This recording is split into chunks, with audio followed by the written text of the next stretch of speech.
قرآن اور زندگی، زندگی اور تم اور قرآن، قرآن اور مزہ، مزہ زندگی کا، زندگی تمہاری ہے، زندگی ادھاری ہے، جانے کی تیاری ہے، تیاری او قرآن، قرآن اور وقت، وقت ہے قرآن کا۔ رب اشرح لی صدری ویسر لی امری واحلل عقدۃ من لسانی یفقہوا قولی۔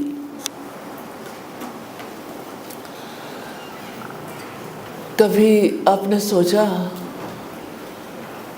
وہ کیسا وقت ہوگا جب اللہ تعالیٰ نے محبت کو تخلیق کیا ہوگا؟ انسانوں کو بھی اس نے تخلیق کیا، کائنات کو بھی، کائنات میں بسنے والی ساری مخلوقات کو، لیکن جو چیز انسان کو سب سے زیادہ حیران کر دیتی ہے نا، وہ کیفیات ہیں، جذبے ہیں۔ مثال کے طور پر آپ دیکھیں کہ اللہ تعالیٰ نے انسانوں کو، مخلوقات کو ایسا بنایا ہے، بھوک لگتی ہے، آپ کو بھوک لگتی ہے نا، یہ اللہ تعالیٰ کا ڈیزائن ہے۔ بھوک لگے گی تو آپ کچھ کھائیں گے، کھائیں گے تو قوت ملے گی، قوت ملے گی تو زندگی کا سفر آگے بڑھے گا۔ جیسے انسان کی ضروریات ہیں نا، ایسے ہی انسان کی خواہشات ہیں، اس کے جذبات ہیں۔ اب دیکھیں کہ وہ کیسا وقت ہوگا جب اللہ تعالیٰ نے خوشی کو تخلیق کیا ہوگا۔ آپ خوشی کی شکل و صورت نہیں بتا سکتے، خوشی کے بارے میں آپ کے ذہن میں نہیں آئے گا کہ خوشی کیسی ہوتی ہے، لیکن ہر کوئی خوش ہوتا ہے۔ اپنی کیفیت کے اعتبار سے آپ بتا سکتے ہیں کہ جب ہم خوش ہوتے ہیں تو ہم کیا فیل کرتے ہیں۔ ایسے ہی جب غم تخلیق ہوا ہوگا، جب نفرت تخلیق ہوئی ہوگی، جب اللہ تعالیٰ نے مایوسی کو تخلیق کیا ہوگا، نا امیدی کو، اور جب اللہ تعالیٰ نے محبت کو تخلیق کیا ہوگا۔ اب آپ دیکھیں کہ یہ اللہ تعالیٰ کا ڈیزائن ہے۔ ایک پرندے کے اندر بھی اس محبت کو آپ دیکھ سکتے ہیں، آپ ایک جانور کے اندر بھی اس محبت کو دیکھتے ہیں، آپ اس محبت کو ماں کے اندر دیکھتے ہیں۔ ماں چاہے کسی بلی کی ہو، شیرنی ہو یا کوئی پرندہ ہو، محبت آنکھوں سے جھلکتی ہے اور پورا وجود محبت کی لپیٹ میں آ جاتا ہے۔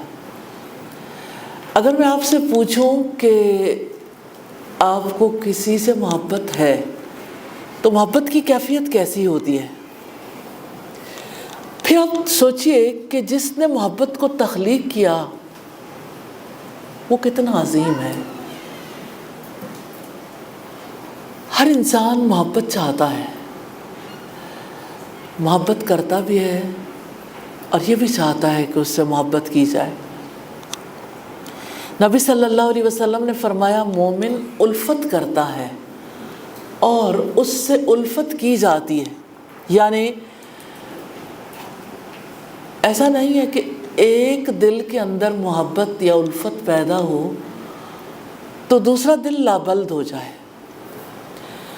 آپ دیکھیے کبھی کبھی ایسا ہوتا ہے نا کہ ماں کو تو اپنے بچے سے بہت محبت ہے، بچے کا دل کہیں اور اٹکا ہوا ہے، رسپانس ہی نہیں ملتا۔ بچے کی توجہ جب کسی بھی اور طرف ہو، اس کی تعلیم کی طرف توجہ ہو سکتی ہے، اس کی اپنے جیسے دوستوں کی طرف توجہ ہو جاتی ہے، اپنے ریلیٹیوز کی طرف توجہ زیادہ ہو جاتی ہے۔ تو اب دیکھیے کہ اس وقت جب ایک طرف سے محبت کا اظہار ہو، سم ٹائمز دوسرے کی آنکھیں سپاٹ ہوتی ہیں۔ تو جب کبھی کوئی محبت کرتا ہے نا تو محبت کرتے ہوئے رسپانس چاہتا ہے۔ Can you imagine? محبت کرنا بھی سیکھنا پڑتا ہے۔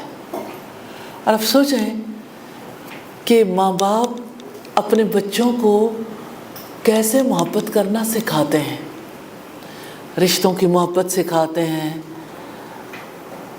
اپنے سے بڑوں کی، اپنے جیسوں کی، اور پھر محبت کی خاطر بہت کچھ کرنا بھی سکھاتے ہیں، لیکن سارے ماں باپ ایک جیسے نہیں ہوتے۔ اچھا چلیے میں آپ کو ایک ایگزامپل دیتی ہوں۔ جیسے دیکھیے، اکثر ایسا ہوتا ہے کہ لوگوں کو اپنے ننھیال زیادہ عزیز ہوتے ہیں۔ کیا آپ اس کی کوئی وجہ بتا سکتے ہیں کہ اگر وہی ننھیال جو ہیں وہ پھپھو کے بچوں کے، یا ان کے تو ننھیال ہی ہیں، لیکن جیسے چچا تایا کے بچوں کے دودھیال ہیں، لیکن عجیب بات ہے کہ اگر 4 بھائی ہیں، چاروں کے بچے ہیں، چاروں کی توجہ ننھیال کی طرف ہے، اپنے اپنے ننھیال کی طرف، حالانکہ ان کا فیملی یونٹ ایک ہے، یہاں پر ایک ہے، لیکن سب کی توجہ ننھیال کی طرف کیوں ہوتی ہے؟ چندہ ماموں دور کے، ماموں، خالہ، نانا، نانی، ماں تذکرہ کرتی، ماں کو جو محبت اپنے ماں باپ سے، اپنے ریلیٹیو سے ہوتی ہے، وہ نیچرلی باقی لوگوں سے ویسی محبت نہیں ہوتی۔ اس کا مطلب یہ ہے کہ وہ بہت عمدہ طریقے سے اپنے رشتوں سے محبت سکھاتی ہے، سکھا سکتی ہے، لیکن آپ کیا کیجئے اس ماں کا جو اللہ تعالیٰ سے محبت نہیں سکھاتی؟ جس رب نے محبت کو بنایا ہے، جس رب نے سب کچھ دیا ہے، اس کی محبت نہیں سکھاتی، اس لیے کہ اس کے اپنے پاس وہ محبت نہیں ہے، اس کے دل میں وہ احساس نہیں ہے، وہ جذبہ نہیں ہے۔ جب انسان کے پاس کچھ ہوتا ہے نا تو وہ کسی کو دے سکتا ہے۔ جس کے پاس مال نہیں ہے وہ مال کا صدقہ کیا کرے گا؟ وہ کسی کے ہاتھ میں موجود مال کے بارے میں کیسے طے کر سکتا ہے کہ میں اس کو صدقہ کرتا ہوں جو آپ کے ہاتھ میں ہے؟ ایسا تو نہیں ہوتا نا۔ آپ کے پاس اگر آپ اپنی ضرورت کی کوئی چیز خریدنا چاہتے ہیں، آپ اپنے کوئی ایسی چیز جس کی آپ کو خواہش ہے خریدنا چاہتے ہیں، تو آپ وہی چیز خرید سکتے ہیں جس کی آپ کی جیب اجازت دیتی ہے۔ ایسا کیسے ہو سکتا ہے کہ ایک انسان خود خریدنا چاہے لیکن وہ یہ توقع رکھے کہ جو اماؤنٹ فلاں کے پاس موجود ہے اس سے میری ضرورت کی چیزیں خریدی جائیں؟ چور، ڈاکو، اچکے تو ایسا سوچ سکتے ہیں، لیکن سچے مسلمان تو ایسا نہیں سوچ سکتے۔ تو جب اپنے دل میں محبت نہیں ہوتی نا تو محبت بھی کسی کو دی نہیں جا سکتی۔ جیسے ہو سکتا ہے کسی کے دل میں اپنی بہن کی تو بہت محبت ہو، لیکن شوہر کی بہن کی محبت دل میں نہ ہو، تو بچوں کے دل میں پھوپھی کی محبت کیسے بوئے گی؟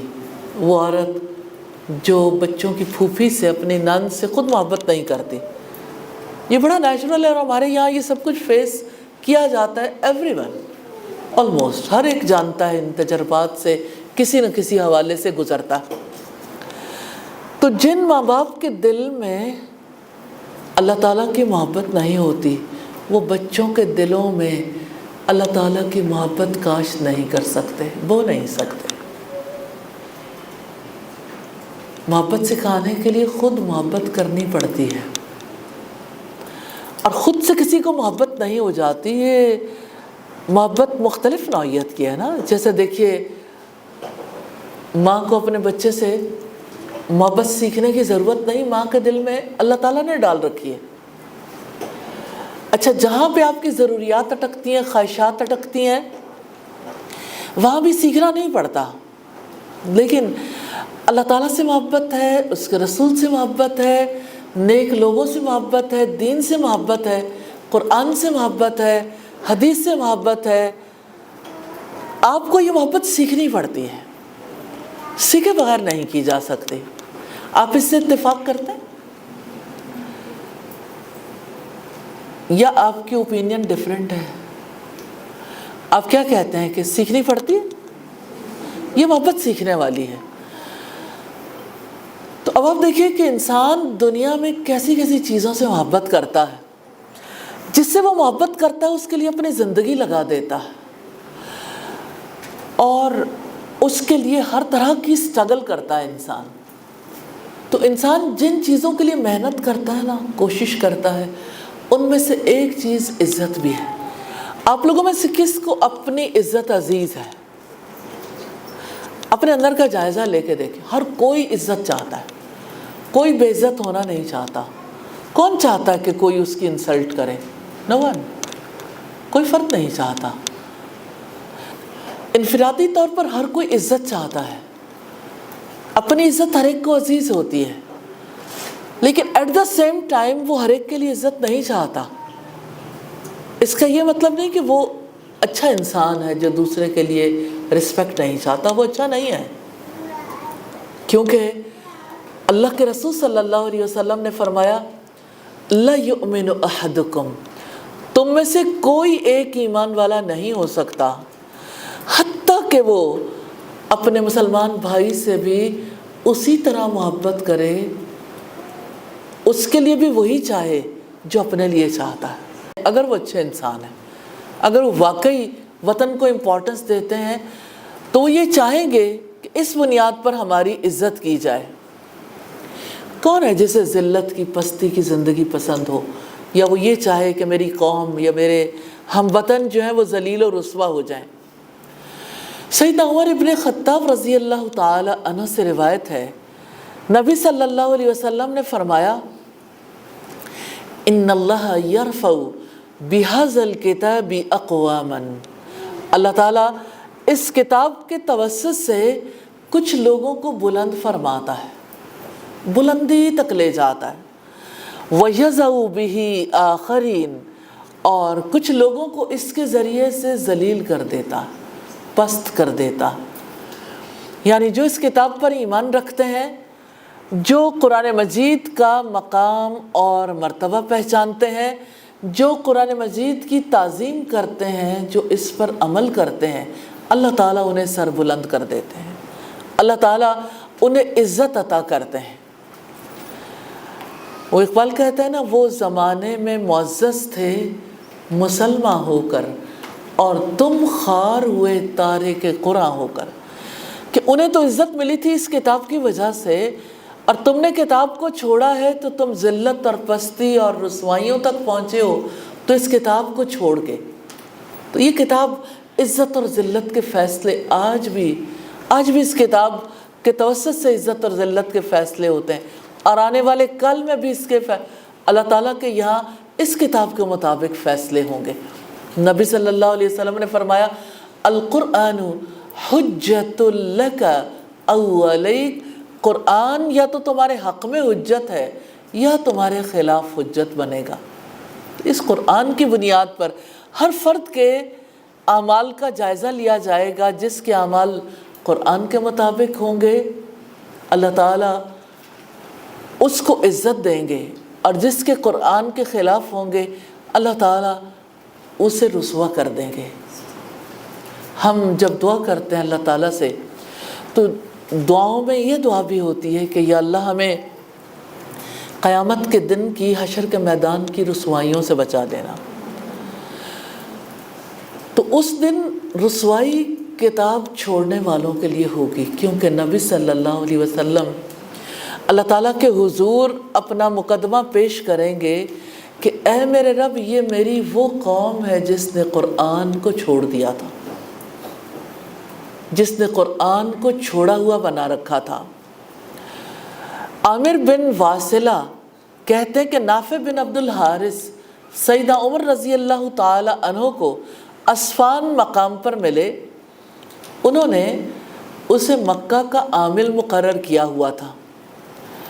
اس نے پوچھا ابن ابزہ کون ہے؟ آپ نے کہا ہمارا ایک غلام ہے۔ اس نے کہا آپ نے غلام کو ان کا خلیفہ بنا دیا ہے؟ یعنی ایک شخص جس کے پاس آزادی نہیں ہے، وہ اپنے مالک کے ماتحت ہے، اس کی زندگی اس کے قبضے میں ہے، یعنی زندگی کا مالک تو نہیں ہے، لیکن زندگی سے متعلقہ جتنے امور ہیں، مثال کے طور پر اس کا مال ہے، اس کی اولاد ہے، وہ سب مالک کے ہوں گے۔ تو آپ نے ایک مالک کو نہیں، ایک غلام کو ان کا یعنی امام بنا رکھا ہے، ان کا خلیفہ بنا رکھا ہے۔ تو انہوں نے جواب دیا وہ قرآن مجید کا قاری ہے، قرآن پڑھتا ہے اور فرائض کو جاننے والا ہے۔ تو عزت کس کی تھی دنیا میں بھی؟ جو فرائض کو یعنی وراثت کے علم کو جاننے والا ہے۔ آگاہ ہو جاؤ، تمہارے نبی محمد صلی اللہ علیہ وسلم نے فرمایا اللہ تعالیٰ اس کتاب کے ذریعے کچھ لوگوں کو بلند کر دیتے ہیں، کچھ قوموں کو بلند کر دیتے ہیں اور کچھ کو پست کر دیتے ہیں۔ سلسلہ احادیث صحیحہ کی روایت ہے 2902 نمبر پر۔ تو دنیا اور آخرت میں محمد صلی اللہ علیہ وسلم کا فیصلہ ہے۔ ان کی زبان سے ہمیں پتہ چلا کہ لوگوں کی عزت اور ذلت کے فیصلے اس کتاب کے مطابق ہوتے ہیں۔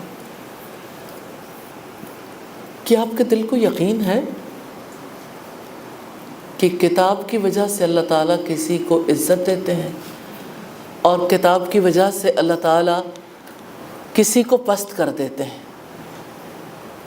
ہماری سوسائٹی میں اگرچہ قرآن مجید کے ساتھ وہ تعلق نہیں، لیکن اللہ تعالیٰ ایسے معجزے دکھاتے رہتے ہیں، اور لوگوں کو خود اپنے دلوں پر اختیار تھوڑی ہوتا ہے۔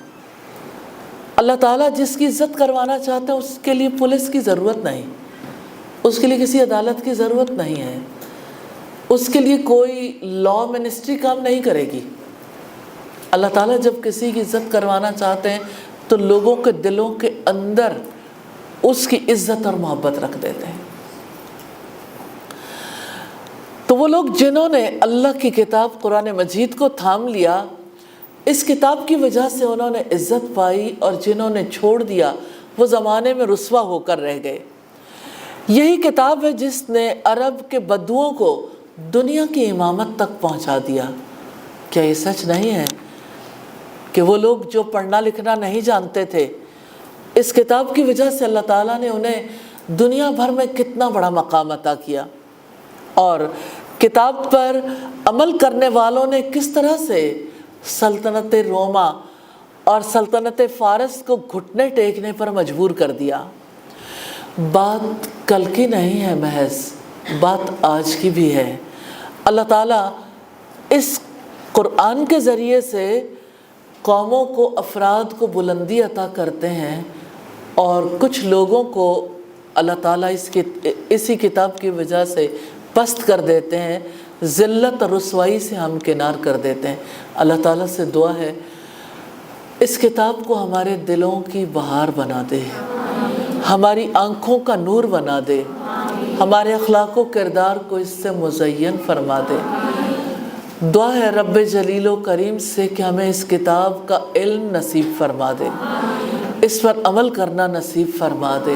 اللہ تعالیٰ اسے سیکھنے اور سکھانے کی توفیق عطا فرمائے، آمین ثم آمین۔ قرآن مجید زندگی کی کتاب ہے، اور زندگی کی کتاب عمل کرنے کے لیے آئی ہے۔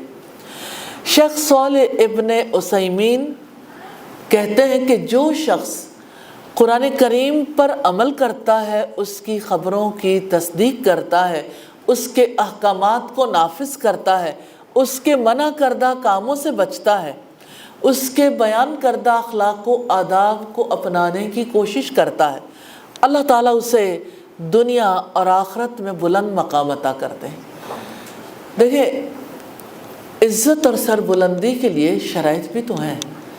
یہ نہیں ہے کہ کوئی دولہا دلہن کو قرآن مجید کے نیچے سے گزار دے تو ان کو عزت ملے گی اور ان کو ساری زندگی برکت ملے گی اور ان کی زندگی اس کے مطابق ہو جائے گی۔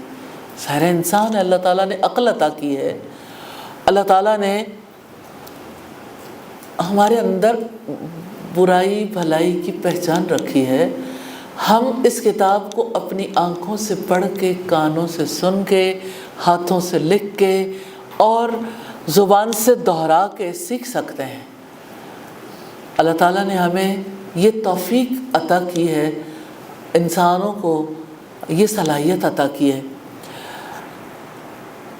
اس وجہ سے ہماری بڑی ذمہ داری بنتی ہے کہ ہم اس قرآن کا علم حاصل کریں، کیونکہ قرآن اصل علم ہے اور علم حقیقی کا منبع و مرکز ہے، اور اللہ تعالیٰ کا وعدہ ہے کہ وہ علم والوں کو بلند درجات عطا فرمائے گا، اور آخرت میں اللہ تعالیٰ اسی قرآن کی بدولت بعض لوگوں کو جنت کے بلند مقام پر فائز کرے گا۔ جیسا کہ قاری قرآن کے لیے کہا جائے گا، قرآن کی تلاوت کرتے جاؤ اور چڑھتے جاؤ، جہاں اس کی قرات ختم ہوگی وہیں اس کا ٹھکانہ ہوگا۔ یعنی اگر آپ تلاوت کرو گے، جب تک آپ کی تلاوت ختم نہیں ہوتی بلندی درجات کا سلسلہ جاری رہے گا۔ تو اللہ تعالیٰ اس قرآن کے ذریعے سے کچھ لوگوں کو پست کر دیتے ہیں جو اسے عمدہ طریقے سے پڑھتے تو ہیں لیکن پھر تکبر کرتے ہیں۔ جیسے آپ یہ دیکھیے کہ جتنے لوگ خوش آواز ہوتے ہیں وہ اس فتنے میں جلدی مبتلا ہو جاتے ہیں، کیونکہ صوتی حسن لوگوں کو متاثر کرتا ہے، اور جب لوگ متاثر ہوتے ہیں، اچھا سمجھتے ہیں، تو لوگ اپریشیٹ بھی کرتے ہیں، تو ایسا فرد تکبر میں مبتلا ہو جاتا ہے۔ اس کا یہ مطلب نہیں کہ سارے لوگ ایسے ہوتے ہیں، بہت سے اللہ والے ایسے ہیں جنہیں ان چیزوں سے، یعنی جو اس طرح کے معاملات سے دور بھاگتے ہیں۔ تو کتنے ہی لوگ ہیں جو قرآن مجید کی خبروں کی تصدیق نہیں کرتے۔ کیا آپ ایسے لوگوں میں شامل ہیں جو قرآن مجید کی ساری خبروں کی تصدیق کرتے ہیں کہ جو خبر اللہ پاک نے دے دی وہ حق ہے؟ مثال کے طور پر دابۃ الارض، زمین سے ایک جانور نکلے گا اور باتیں کرے گا۔ وہ جانور کیسا ہوگا، کیسے باتیں کرے گا، ہم نہیں جانتے، لیکن ہم یہ جانتے ہیں یہ اللہ تعالیٰ کی کتاب ہے، اور جو اللہ تعالیٰ نے فرمایا وہ حق ہے، اس لیے اگر اس نے کہا ہے تو ایسا ہوگا۔ اب دیکھیے، کل جب نبی صلی اللہ علیہ وسلم کو آسمانوں پر لے جایا گیا، پھر آپ صلی اللہ علیہ وسلم واپس آئے within no time، تو اتنی دور کا سفر اور واپسی بھی ہو گئی، اہل مکہ کے لیے ماننا بہت ڈیفیکلٹ تھا۔ ان کو پتہ چلا کہ فلاں قافلے کے پاس سے آپ گزرے تھے، تو انہوں نے کہا ہاں یہ بات ایسی ہے جو مانی جا سکتی، ان سے پوچھ لیتے ہیں۔ پھر قافلہ آنے پر پوچھا، بات سچ نکلی، پھر بھی نہیں مانا۔ انہوں نے رسول اللہ کے آسمان پر جانے کی تصدیق ہی نہیں کی۔ اچھا، آج اگر آپ دیکھیں کہ کتنی بڑی تعداد ہے مسلمان بچوں کی جو حضرت ابراہیم علیہ السلام کی قربانی کے بارے میں شک میں ہیں۔ چند ڈاؤٹ کیا ہے؟ کوئی خدا کیسے یہ حکم دے سکتا ہے کہ ایک ٹین ایجر کو، ایک بچے کو ذبح کر دو؟ اس کی زندگی ہے، اس کی زندگی کو ختم کرنے کے بارے میں کیسے حکم دیا جا سکتا ہے؟ ڈاؤٹ ذہنوں میں بو دیا گیا، لہٰذا اگلے کام بھی جاری ہیں۔ مثال کے طور پر ایک ڈاؤٹ یہ بھی ہے کہ اتنے بڑے پیمانے پہ قربانیاں ہوتی ہیں، اتنا زیادہ گوشت ضائع ہوتا ہے اور اتنا زیادہ سوسائٹی کا نقصان ہوتا ہے، جس کی استطاعت نہیں بھی ہوتی وہ بھی قربانی کرنا چاہتا ہے۔ تو اللہ تعالیٰ کا یہ جو حکم ہے نا، فَصَلِّ لِرَبِّكَ وَانْحَرْ، کہ اپنے رب کے لیے نماز پڑھو اور قربانی کرو، تو یہ جو قربانی کرنے کا حکم ہے، اس کے بارے میں کتنے ہی ڈاؤٹس ہوں گے اگر آپ جائزہ لیں گے آپ کے اپنے اندر۔ کیا سب گھر والوں کی طرف سے قربانی ہوتی ہے یا ہر ایک نے الگ الگ کرنی ہوتی ہے؟ کسی کے پاس 7.5 تولے سونا ہوگا تو وہ قربانی کرے گا، یا یعنی وہ جب چاہے قربانی کر سکتا ہے؟ اور یہ کہ قربانی کیا یعنی نماز عید سے پہلے ہو جائے گی یا عید کی نماز کے بعد؟ اور اس کے علاوہ یہ ہے کہ قربانی جو ہے قربانی کرنے کے بجائے غریبوں کی مدد کر دی جائے تو کیا یہ زیادہ بہتر نہیں ہے؟ تو آپ دیکھیں کہ ہم قربانی کی انسپریشن لیتے ہیں حضرت ابراہیم علیہ السلام سے، اور ہمارے بچوں کے ذہنوں میں یہ ڈالا جاتا ہے ظالم باپ بچے کو قربان کرے تو ساری دنیا قربانیاں کرتی، نعوذ باللہ۔ تو آپ یہ دیکھیے کہ قربانی کرنے کا جو عمل ہے اس کے بارے میں جب یہ آئے کہ غریبوں کی مدد کر دیتے تو زیادہ اچھا تھا۔ اچھا، جب کبھی آپ سوسائٹی کے ایکسپینڈیچر کو دیکھیں گے، ایکسپینسز کو، سوسائٹی کہاں کہاں مال خرچ کرتی، ایک شادی پہ ہونے والے اخراجات کروڑوں میں بھی ہوں، کوئی اس پہ حرف نہیں اٹھائے گا کہ یہ پیسہ غریبوں کو مل جاتا۔ جب شادی ہالوں کی انڈسٹری اتنے بڑے پیمانے پہ گرو کر گئی، ایک پلیٹ چاول اور ایک سالن کی کاسٹ اگر 2000-2500 پہ پہنچ جائے، جو کہ ایکچولی نہیں ہوتی، تو سب لوگ پھر بھی شادی ہال میں کھانا کھلاتے ہیں۔ کیا سادگی کے ساتھ اگر شادی کر لی جائے تو غرباء کی مدد نہیں ہو سکتی؟ میں یہ بات اس لیے سامنے رکھ رہی ہوں کہ اللہ تعالیٰ کی دی ہوئی خبروں اور احکامات پر یقین ہر ایک کو نہیں ہوتا۔ جو یقین رکھتے ہیں وہ اس بات پر خوش بھی نہیں ہوتے کہ شکر اللہ تعالیٰ نے مجھے ڈاؤٹ سے بچا رکھا، کہ میرے دل کے اندر کوئی شک نہیں ہے۔ اور جس کے دل کے اندر شک نہیں ہے اس کے پاس بھی دلیل نہیں ہے۔ تو دلائل کتنے زیادہ ضروری ہیں اس بارے میں۔ یہ تو ضمناً بات تھی، اور کہنا یہ چاہتی ہوں کہ جب کبھی اللہ تعالیٰ کی دی ہوئی خبر کی کوئی تصدیق نہیں کرتا، اللہ تعالیٰ کے احکامات کو نہیں مانتا، تو عمل کیسے کرے گا؟ عمل کرنا ممکن ہی نہیں رہتا۔ اس وجہ سے نالج ہونا بہت ضروری ہے کہ یہ اللہ کا حکم ہے، اس حکم کی کیا حکمت ہے، اس پر عمل کرنے والے کے لیے کیا خوشخبری ہے، چھوڑنے والے کے لیے اللہ تعالیٰ کی جانب سے کیا وعید سنائی گئی۔ جب انسان پورے طریقے سے اسے سمجھ لیتا ہے تب کہیں جا کے وہ عمل کے لیے ریڈی ہوتا، عمل کرنا اس کے لیے ممکن ہو جاتا ہے۔ تو جب اللہ تعالیٰ کی جانب سے پچھلے انبیاء کی خبریں دی جاتی ہیں، ان کے احوال بیان کیے جاتے ہیں، تو جن کے دلوں میں شک ہوتا ہے وہ اس بات پر بلیو نہیں کرتے، شک و شبے کی روش اختیار کرتے ہیں۔ قرآن مجید پر عمل کرنے میں صحابہ کرام سے آگے کوئی نہیں بڑھا۔ جس خلوص سے صحابہ کرام نے عمل کیا اس کی کوئی دوسری مثال نہیں ملتی۔ سیدنا ابو عبد الرحمن فرماتے ہیں، ہمیں نبی صلی اللہ علیہ وسلم کے صحابہ میں سے ایک صحابی قرآن پڑھایا کرتے تھے۔ وہ فرمایا کرتے تھے کہ ہم یعنی صحابہ نبی صلی اللہ علیہ وسلم سے 10 آیات پڑھتے تھے، یعنی پہلے 10 آیات پڑھ لیتے تھے، اگلی 10 آیات اس وقت تک نہیں پڑھتے تھے جب تک کہ اس پر عمل نہ کر لیتے، یعنی پہلی 10 آیات ابزارب ہو گئی، پھر اگلی 10 آیات سیکھتے تھے۔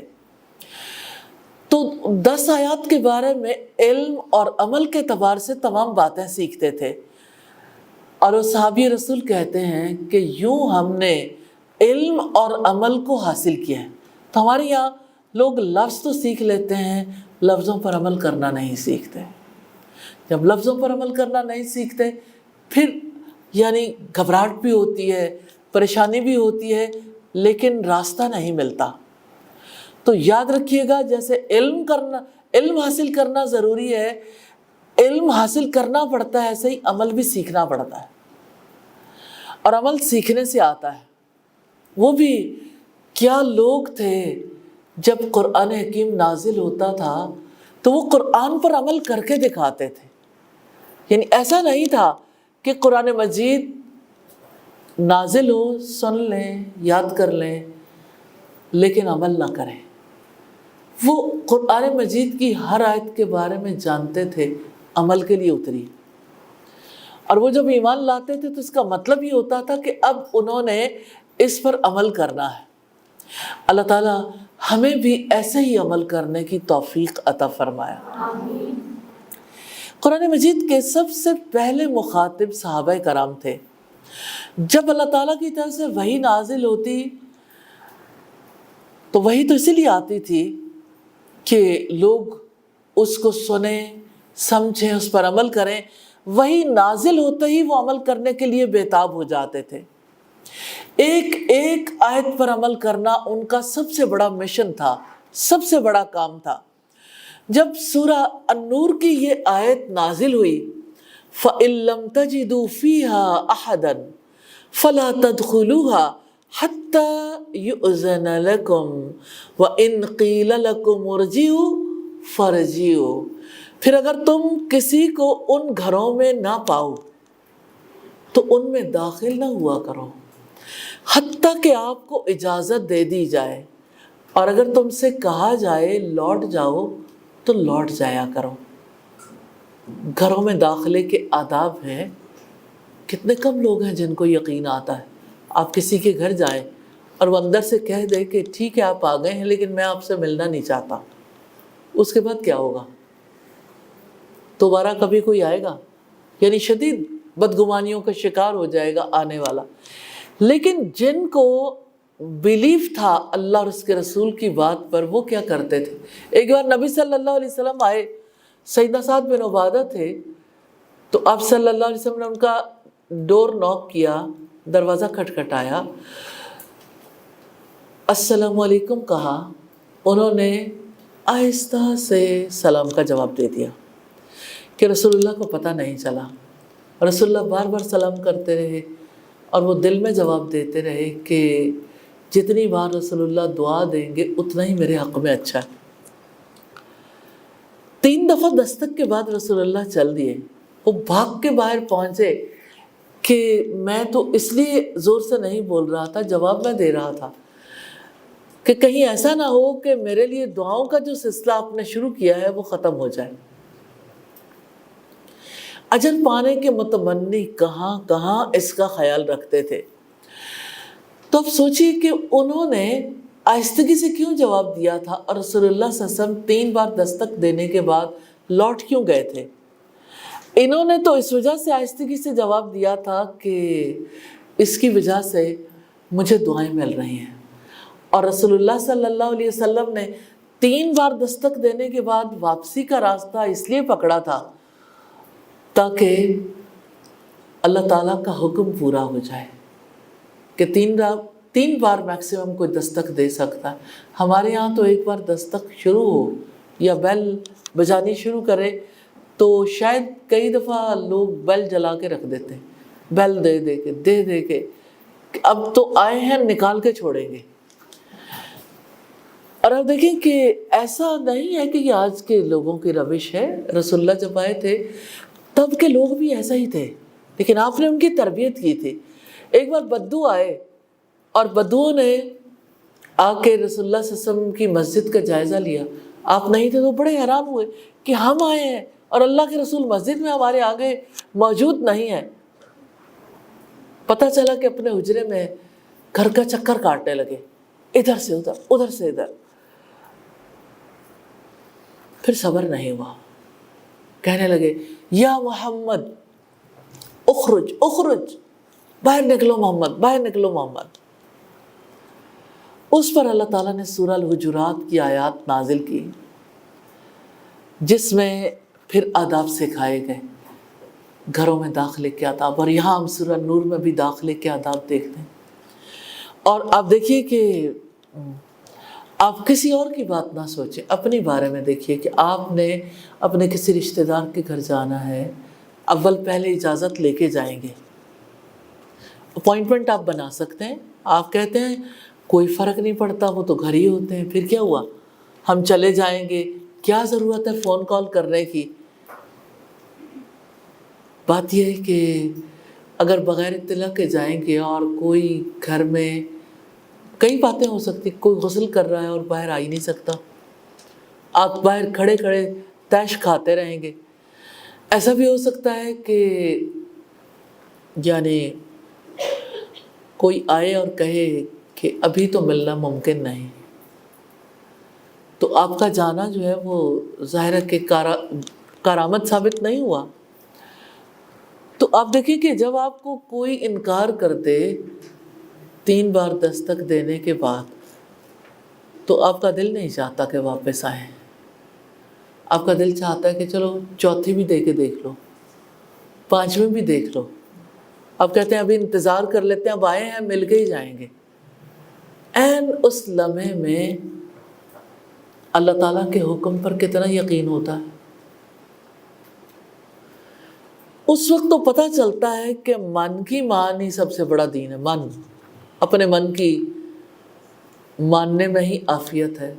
لہٰذا انسان وہی کچھ کرتا ہے جو اس کا دل چاہتا ہے. عام حالات میں بھی وہ کرتا وہی ہے جو دل چاہتا ہے، کیونکہ اس کو پتہ ہی نہیں کہ رب کیا چاہتا ہے. اس کا تو علم حاصل کرنا پڑے گا کہ اللہ تعالیٰ کیا چاہتا ہے، ہم سے کیا ڈیمانڈ ہے.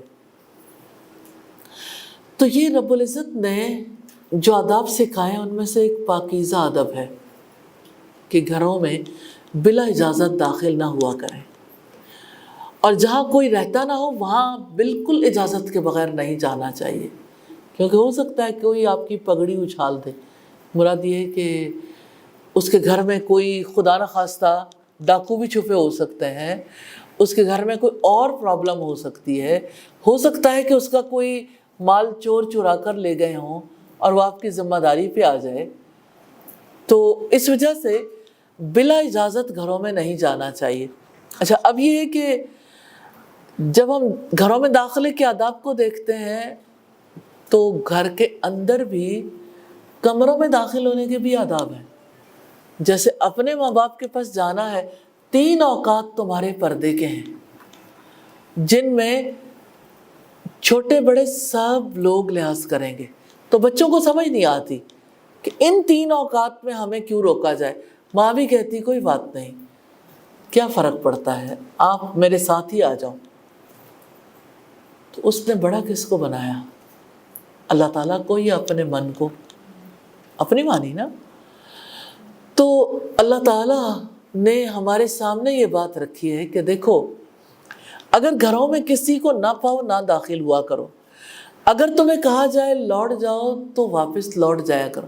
آپ لوگوں میں سے کتنے لوگ ہیں جو اس بات کو مائنڈ نہیں کرتے کہ کوئی مجھے جواب کیوں نہیں دے رہا، اور کوئی یعنی کسی کے گھر جا کے واقعی ایسا ہوتا ہے کہ اگر کوئی انکار کر دے تو آپ آسانی سے واپس چلے آئیں. آپ کیا امیجن کرتے ہیں؟ ہو سکتا ہے آپ کو کوئی ایسی صورتحال پیش نہ آئی ہو. آپ کیا امیجن کرتے ہیں کہ اگر کوئی آپ کا بہت پیارا عزیز ہے جو آپ سے کہتا ہے کہ آج تو ممکن نہیں ہے، پھر کسی دن آئیے گا، تو آپ کے دل میں اچھے خیالات باقی رہ جائیں گے؟ آپ پازیٹیولی سوچنے کے قابل ہوں گے؟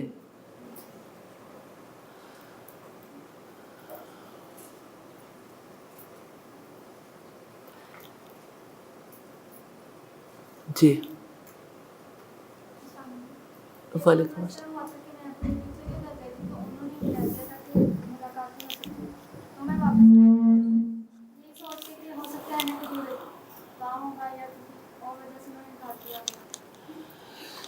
ٹھیک ہے، ٹھیک ہو گیا.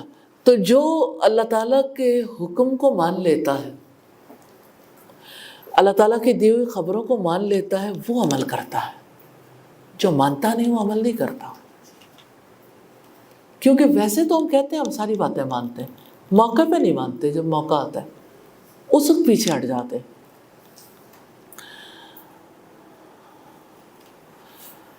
آج اگر ہم دیکھتے ہیں تو حیرت ہوتی ہے، کیا ہی وہ لوگ تھے جو ہر وقت انتظار کرتے تھے آئے تو تیرے ہم عمل کریں، کوئی آئے تو تیرے تو ہم عمل کریں، اللہ کا حکم آ جائے ہم اس پر عمل کریں. سیدنا ابو مسعود کہتے ہیں جب صدقہ کی آیت نازل ہوئی ہم لوگ مزدوری کیا کرتے تھے، جو کماتے صدقہ کر دیتے. آپ سوچیں ایک مزدور کی زندگی کتنی تلخ ہوتی ہے، جو بھی کمائیں صدقہ کر دیں.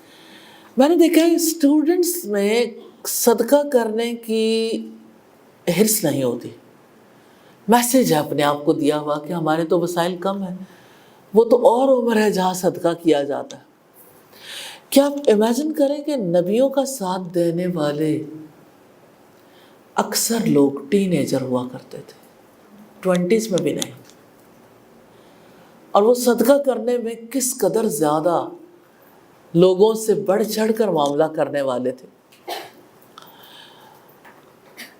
سیدنا ابو مسعود کہتے ہیں کہ ہم جو کماتے تھے صدقہ کر دیتے تھے، ایک شخص آیا، اس نے ایک ساتھ صدقہ کیا، لوگوں نے کہا اللہ تعالیٰ اس کے سا سے مستغنی ہے، سا ایک پیمانہ ہے۔ اس موقع پر یہ آیت نازل ہوئی، وہ صاحب عمل لوگ تھے، انہوں نے اللہ کے رسول کی صحبت پائی، وہی حقیقت میں قرآن حکیم پر ایمان لانے والے تھے۔ یا ارحم الراحمین، ہمیں بھی قرآن پر سچے دل سے ایمان لانے کی توفیق عطا فرمائیے اور ہمیں اہل جنت میں شامل فرما لیجئے اور ہمیں ان جیسے کام کرنے کی توفیق عطا فرما دیجئے، آمین ثم آمین۔ سبحانک اللہم و بحمدک نشہد ان لا الہ الا انت نستغفرک و نتوب الیک۔ قرآن اور زندگی، زندگی اور تم اور قرآن، قرآن اور مزہ، مزہ زندگی کا، زندگی تمہاری ہے، زندگی ادھاری ہے، جانے کی تیاری ہے، تیاری او قرآن، قرآن اور وقت، وقت ہے قرآن کا، قرآن میں حرف، حرفوں میں کہانی، کہانی میں انسان۔